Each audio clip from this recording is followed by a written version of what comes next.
I started out this thing with like a really obvious question, which is, why are we here? What is this digital thing anyways? Why is the DTO here? And because a lot of people have been asking that question. I've been hearing that quite a bit recently. And I guess the answer is like really obvious. It's because people are online.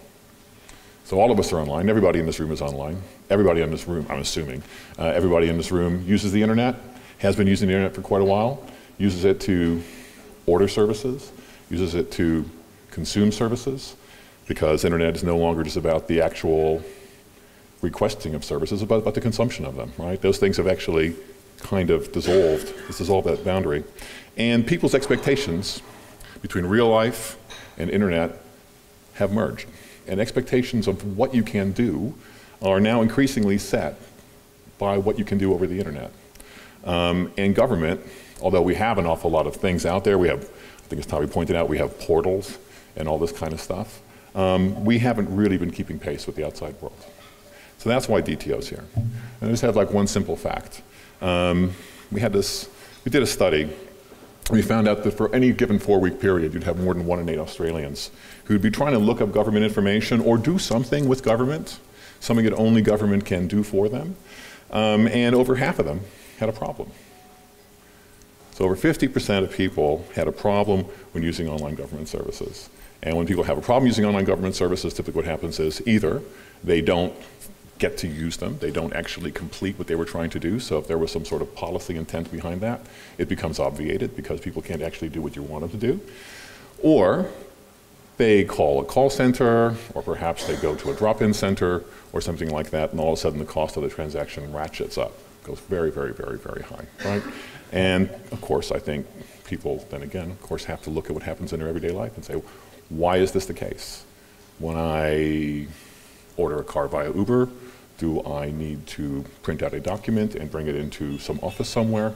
When I order a book on Amazon, do I need to print out a PDF, send it to an Amazon agent, have them type in the data? No, right? If that happened, Uber and Amazon would be out of business. And that's the context that we operate in. So our simple view is that we have to do a lot better than that.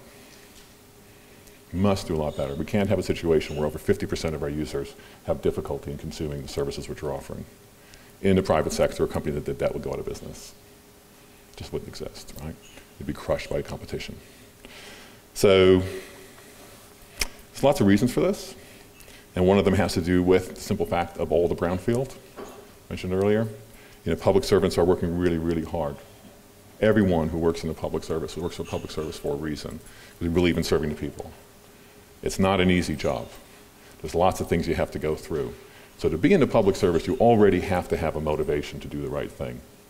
That's why we're all here. But we're often also hamstrung by antiquated IT. I think Ty was talking about 13-year-old systems. I think we can probably think about 20-year-old systems, 30-year-old systems, and plus. Green screens, people reading from one green screen, writing maybe notes, typing that into another green screen, maybe printing out a document, passing that to somebody else, and then retypes that somewhere else. I know that sounds kind of crazy, but this is the kind of stories I'm hearing. And I believe them, because I've seen them in other places. That kind of stuff just leads to just huge amounts of unhappy users, political pressures on the state, people saying, can't government do anything right? Not anything? Can't you guys do anything right? Does everything have to be outsourced to the private sector? Because can't government do anything right? How many times have you heard that? It's in the press all the time. That's what we're up against, right? A steady drip, drip, drip of poor service that destroys public trust. It just does. And that's not a policy problem, that's a delivery problem. That's a problem with the way that we actually organize our work, with the tools that we have, and the way that we present ourselves out to users. And again, we're not in a competitive marketplace, but we're judged by the standard of service delivery that people expect in their everyday life. It's compounded by one other thing, which is that when people access government services, it's usually for a relatively stressful moment in their life. It could be starting a business, and that can be something which is really exciting, but it's also really stressful. It's really stressful. Getting a lasting power of attorney is one that I know very well, because we delivered that in the UK, visiting somebody in prison. All these kind of, even paying taxes, which is mundane. You do it every year. still, these are not things that people seek out. They're not like going on a holiday. It's not like ordering a book or a toy or something like that. And at those moments when people are already stressed out, they have services which aren't that great. Where over 50% of the people say that they're having real problems actually using them. So there's an injury, and then there's an additional insult sometimes. So we must do a lot better than that. I'd love to get to the point where Tavi's at. We need to do a lot better than we are right now. Now our view is opportunity is huge. We have a relatively low bar, I guess you could say, to start with. But also, just because of the times we live in, right? So compute, storage, many of the things which sort of kept people back because they were so expensive, because IT was so incredibly expensive, because it was so incredibly difficult to get things done in the first place because of the procurement issues, are now dirt cheap. Cloud did that. We can now invest all of our effort, or much of our effort, a huge part of our effort, in redesigning services instead of paying for tin. That's really awesome. That's really amazing. And I mentioned startups earlier. I think that there's, startup and government, actually those things might sound sort of oxymoronic, but when we're starting to talk about digital and digital transformation of services, that is the way we need to start thinking about it. We need to think about radical service redesign across all tiers of government. So federal, state, local, and across all channels. Because digital is just a channel for a service, right? People typically also have to do other things. People find out about things through digital, people might transact through digital, people might also, for whatever reason, need to go into a shop front, and it might not be because they can't do something via digital. It might be because sometimes there are things that people do better in person. And maybe sometimes people should do people things, and machines should do machine things. But the point is that people want to do things that, or need to do things that only government can do. We haven't reached the point where we've outsourced everything. And people also don't want to carry a map of government around in their head. They don't want to deal with all that complexity. They want things to be simple. Again, think of Airbnb, think of Uber, think of Amazon, think of what we normally use in our everyday lives and the kind of complexity or simplicity that they have, and then compare that to every single one of our services. Oftentimes what I'll hear is that, you don't understand, Paul. It's really complicated. What we're doing here is really, really complicated. It's really, the scale is huge. And I think, have you guys ever worked in financial services? Do you really know what complicated is? Do you really know what scale is? The scale is small. The complication is often because we admire the complexity of the problem. Our job is to do the hard work and make things simple. So our goal is to have a radical redesign of the way that the government presents itself to the people, so that people don't have to carry a map of government around in their head, so that people, when they want to do something, don't need to know, is it this particular agency in the Commonwealth, or is it this particular agency in the state, or is it this person here at the locality? How do I talk to them? In what order do I do the things? We want that radically simple. That takes a lot of work. And if we do that, but if we do that, we're going to have some very happy customers or users. I use the customer word, I shouldn't. We're going to have some very happy users, and we're also going to radically reduce a lot of the costs of delivering service, because many of the costs of delivering services are the cost of doing things poorly. It is the cost of maintaining all that legacy. It is the cost of all that terrible integration. Now, I'm making a relatively bold statement here saying that I think that we can become the best in the world at delivering public services, and I'll still stand by that, even having heard what Estonia has done. But it's a huge job, and it requires all of us to work together. It's not something that the DTO is going to do by itself. This is something that the DTO will do working with agencies and departments, states and localities, startups and academia, and a broader ecosystem of service providers. The actual hard work is all going to be done in the agencies. DTO is not the startup. DTO is the incubator, and we're incubating talent and teams in every single department and agency across Australia. That is our goal. So when we talk about what that means in terms of becoming best at public services, we mean really simple, really, really simple. I like Tavi's idea of doing something in less time than it takes to boil an egg. Actually, that's a really good way of looking at it. But for that to happen, government needs to do, or teams need to do, service teams need to do the hard work to really radically simplify what happens. That means going through policies, understanding why are we asking for this? Why are we asking for this piece of information? Why are we putting somebody through this particular step? Why do things take so long? And why do we sometimes admire the complexity of a problem too much? So think about what the user is trying to do from the standpoint of the user and not from the standpoint of the agency who's providing the service, because oftentimes an agency who's providing a service is providing something which happens in the course of many interactions. Right? That user journey may not be something which is only provided by industry or only provided by tax or only provided by finance, but is part of a larger set of needs, perhaps a transition that the user is going through at that time. And think about it from that context, so we can undo the fragmentation and join up information and transactions. Making things clearer. I had this issue myself recently because I'm a recent migrant into Australia. And going through some of the information that was on the immigration pages, for instance, was very difficult for me because I didn't understand it. And I'm a relatively well-educated guy, and I've been working in digital for quite a long time, and it wasn't easy for me. Our head of user research had similar problems. I think if you look at tax, if you look at pretty much any website, pretty much any service that's offered by the Australian government, plain and simple English probably isn't going to be featuring very highly on that. But people need that to get the basic guidance on what they need to do so government can help them. Again, you don't need a lawyer to figure out what to do next on Amazon. It's not that complex. It's really, really, really simple, because their goal is to get you to do something, is to allow you to do what it is you want to do. It's not to expose the complexity of the problem. It's to radically simplify it. Faster. I think by simplifying things, making things clearer, we can make things faster.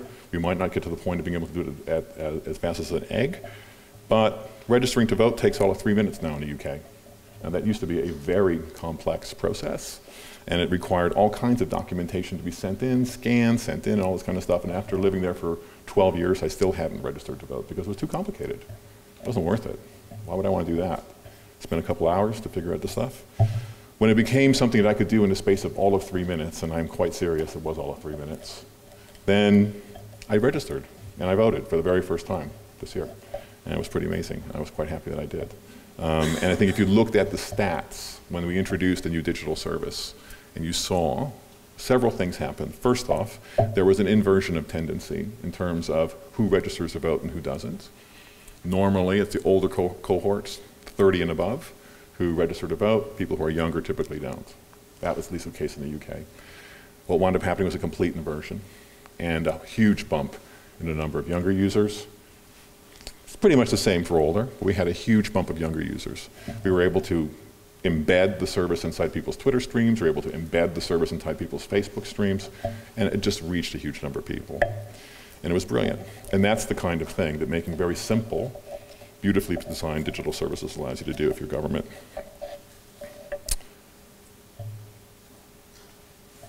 And that gets back to more humane.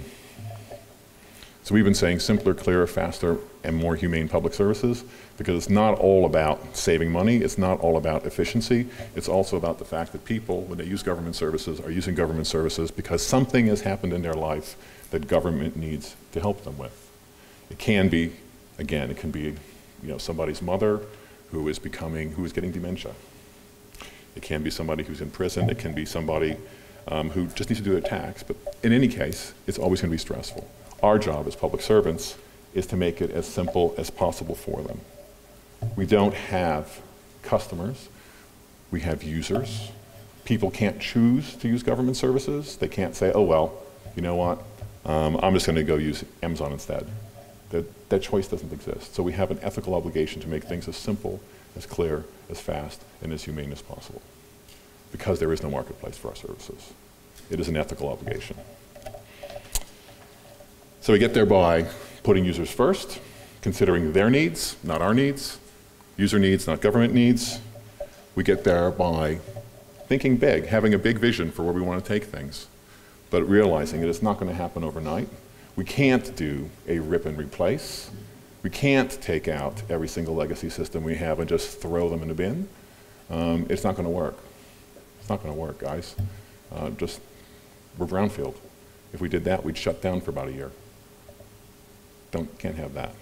So how do we do transformation? How do we transform our services, the face of our services, radically, and at the same time actually do it in human timeframes? Well, we do that by looking at the actual service itself. So this is a case of one that I was responsible for in the United Kingdom. This was civil claims. Civil claims is something that, well, they're basically when somebody doesn't like somebody else and they want to take somebody to court, whether that's for getting somebody out of their flat, whether that's because somebody owes them money, or whatever. If it's not a criminal claim, it's a civil claim. It's a fairly complicated process. Now, we were told by GDS, they said, hey guys, we want end-to-end service transformation. And we were a brand new digital team, relatively new. We had about 80 people at the time. Pretty much every single person in the team had come in from the outside. So they were all digital professionals, but they were digital professionals who used to work for very small companies. And they were people who hadn't yet sort of experienced the octopus of big government IT and how it kind of pulls you in. And so we were looking at this thing, and we were hearing GDS saying, well, gosh, fix everything. Do the whole thing. And oh, by the way, you have 400 days to do it. And we were looking and thinking, wow, there's an awful lot of entry points, a lot of exit points, a lot of forms, a lot of processes, a lot of loops, and saying, how are we going to do this? We don't know where to start. And we don't know when we'll actually really be done, because it's a fairly complicated process. And this isn't all of it, by the way. This is just a few. I think it's actually just 4 examples. And so we realized that that kind of overall, get it all done, thing started smacking very much of waterfall, started smacking very much of multi-year transformation programs where the people who have started them are never the ones who end them. And perhaps they never do end, and perhaps they cost a lot of money. So we said, we can't do that. If we're actually going to be transformative, if we're really going to be transformative, we're going to bin that whole idea of ripping and replacing everything, and we're going to look at what are the actual problems? Where are the actual pain points? Where do people actually have an issue? And can we solve that within a human time frame? So rather than, again, looking at something which we'll do in several years, can we do something that we can knock out in, say, 20 weeks, where we said that 20 weeks would include a discovery period where we understand the context of the problem. It would include building an alpha, so we had a working prototype, live code, a beta that is open to the public, and then a certification fund GDS. 3 stage gates along the way. Can we do that? And we said, of course we can. It just takes some discipline. It just takes an ability to focus on where can we find actual concrete value for our users and deliver it quickly and not allow ourselves to be sucked into scope creep, and to focus very heavily on that. And I'm giving this sort of slide here today. I've given it before, but today I'm giving it for a very particular reason. And that's because we've identified a number of departments we're going to be working with to start delivering similar kinds of exemplars here in Australia. And for it to work, I think some of the lessons that we learned from the UK have to be applied. And one of them is that. Think big, have a transformative vision, know that you're going to get there by slices, and be ruthless, absolutely ruthless about delivering something in a tight timeline. That is how we cut costs. That is how we focus on users. That is how we gain trust. That is how we start transforming the public service more broadly. Because we can talk about agile, and we can talk about culture change and all this and that. The way you do it is actually through delivery. The people who are responsible for large transformative projects realize that they have more visibility, more control. When we use an agile and lean approach, they adopt it. And they become evangelists. And we started seeing that. So one of my favorite stories, because it was one of my favorite experiences in the UK, was working with the Office of the Public Guardian. And the head of the Office of the Public Guardian is a guy named Alan Eccles, and he's an old school civil servant. He has been there for years, and he's absolutely dedicated to his users. He believes very strongly in the mission of his organization. And he also had been imbued with all of the sort of program management, Prince 2, heavy governance, waterfall-y type stuff that people had to do in the UK, and was comfortable with that, but he also knew that perhaps we could do things better. Perhaps we can try this other approach and see if we can get out of it.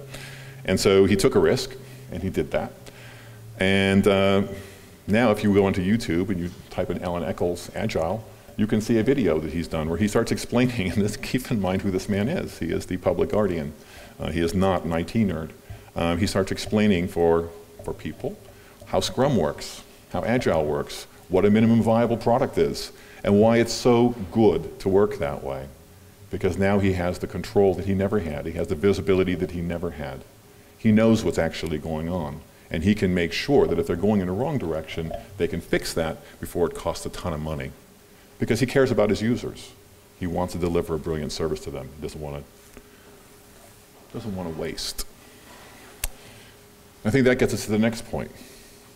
Iterate wildly, right? So we delivered several MVPs, and if we were doing it in a sort of a standard IT kind of way, we would have said, oh, well, we delivered your product, time for change controls. But we didn't. So the expectation we set from day one was that, yeah, we're going to deliver something, it's going to be small, it's not going to be the complete solution. It can't be the complete solution because we don't even know what the complete solution would be. Because that would assume that we had an infinite amount of knowledge, which we don't have. But what we will do is we will deliver something really useful, and we will see how people use it, and we'll continue doing our user research, and we'll understand the problem better. And as we understand the problem better, we will continue to enhance the service. And we'll make it better and better, and we will start adding more and more functionality until we have met the user needs for that particular thing. And the fact that we were able to do that was why Alan became one of our biggest proponents. When you actually don't walk away from your products, when you don't walk away from your projects, when you don't say, oops, change control, ka-ching, then you start gaining trust. And that's really, really important. In iterating, learning from the users, understanding that when we start a project, we're not some sort of omniscient deity that knows everything, but we have a lot to learn, is extremely important. I guess last thing I'd say is, so we're part of a worldwide movement. If you think about what's happening in governments in digital right now, it's a wave. It's the UK, obviously, with GDS, but not only GDS, and I think it's really important to keep that in mind. The vast majority of people who are working in digital in the UK are not in GDS. They're in HMRC, the equivalent of tax. They're in Home Office, the equivalent of immigration. They're in the Ministry of Justice, which would be the equivalent of agencies who are in the States over here. Right? They're in the DWP, which is the equivalent of DHS. They're in Business Innovation and Skills, which is the equivalent of industry. And those departments have all built massive digital teams, not massive, a couple hundred people each, who are delivering pretty big portfolios of service transformation. And they're doing it rapidly. And GDS is sitting in the middle and has a view from the middle and can join up and saying, well, actually, you know, this user here actually uses this thing over here. And maybe when we're talking about, maybe we should look at things that go across borders rather than just people or just trade, for instance. I think that's an example that our people in the IBP are now looking at as well. And that's brilliant, that kind of holistic view. But that's what GDS's role is. The major work, the real work, the hard work is all being done in the agencies and departments. And that's a lesson which we want to bring over here. Again, DTO is not the startup. DTO is the incubator for all the brilliant teams that are already in departments and agencies and that will be growing up in departments and agencies as a result of some of the exemplars we're going to be doing with them. There's also the United States with 18F, USDS. There's New Zealand. All services will be digital by default. There's Singapore, there's Israel, there's South Korea, and there's a shining example of Estonia. I think actually Australia has a chance to lead in this. We have a prime minister who is absolutely dedicated to this. Not only a prime minister, but other ministers. I think you might have heard about one of the ministers right now just talking about doing a policy hack day. And when I first came in, and I recommended this, I think I had a conversation with David Hazelhurst actually, and we thought, well, that would be a really cool idea. Let's talk about doing that, but it might be a bit radical. Now we have a minister talking about that in the space of 2 months. I think that's a sign of just how far Australia is already going. I think it's just an incredibly optimistic and brilliant time to be here right now. And I'm really glad to be part of it. So I guess the last message we want to get out here is DTO is doing it with you, not to you. We want to work with every department and agency. We want to work with the startup community, with SMEs, and with other suppliers and vendors, because we know we can't do it all ourselves. This is going to have to be a team effort. Digital transformation is definitely a team sport. We've all got to be in this together.